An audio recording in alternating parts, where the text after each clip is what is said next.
So she meant to insult you when she said that you do shake. She meant it to dismiss me from her favor.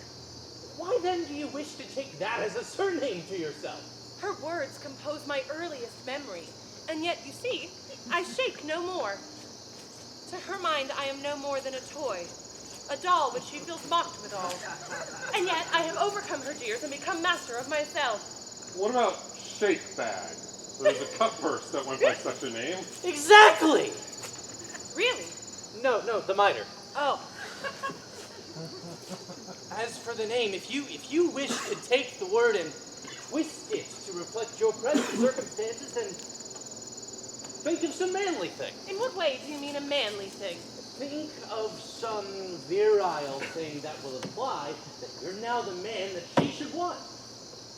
Like shaft, or rod, or staff, something like that. And spear, would not spear work just as well? It does. It certainly gets to the point. Well, then that's settled. A pleasure to finally make your full acquaintance, William Shakespeare. To William Shakespeare!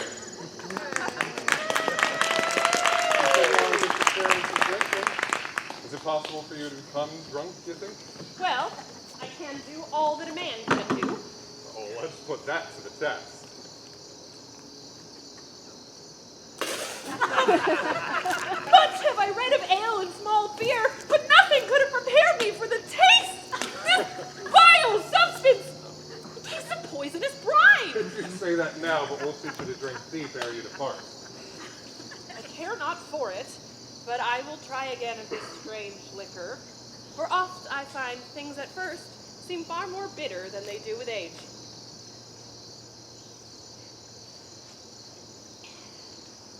That's more like it. My friend, you'll be a man in short order, swearing and swaggering like the rest of us. You ought to show my brother one of your speeches.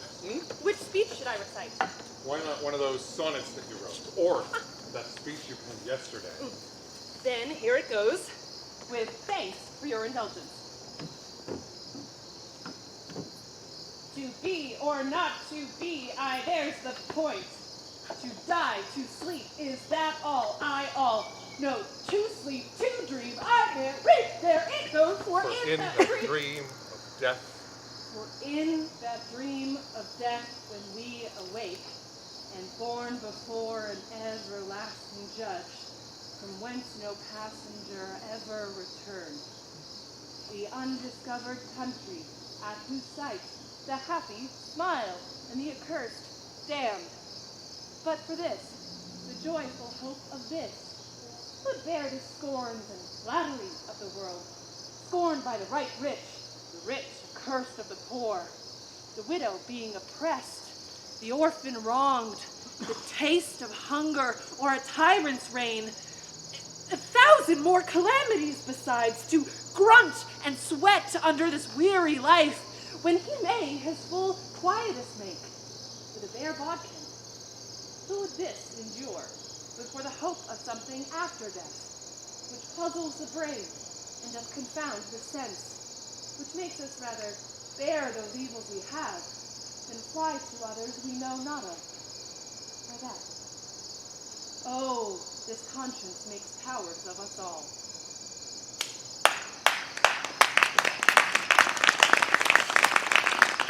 Are you not impressed?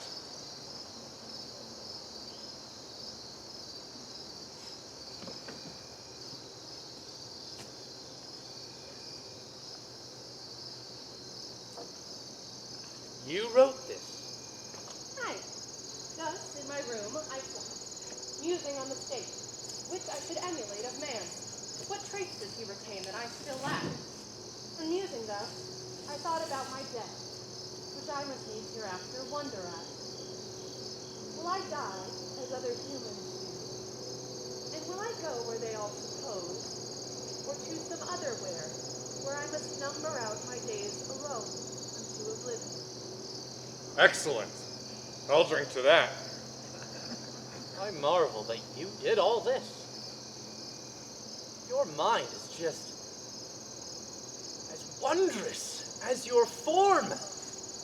My brother has kept you hidden from me in order to keep him to himself. Richard, you should have brought him around. No, he has not kept me hidden. He has rather enlarged me from a captivity which I scarce understood before his coming. It was a jest. He means we should have visited sooner. I would have understood my brother's interest had he brought you around at first. You do Instead not... of scurrying across town in an oversized cloak. You do not think my form a thing too monstrous to behold. I marvel, but there is nothing monstrous in your countenance. Will others think as you do?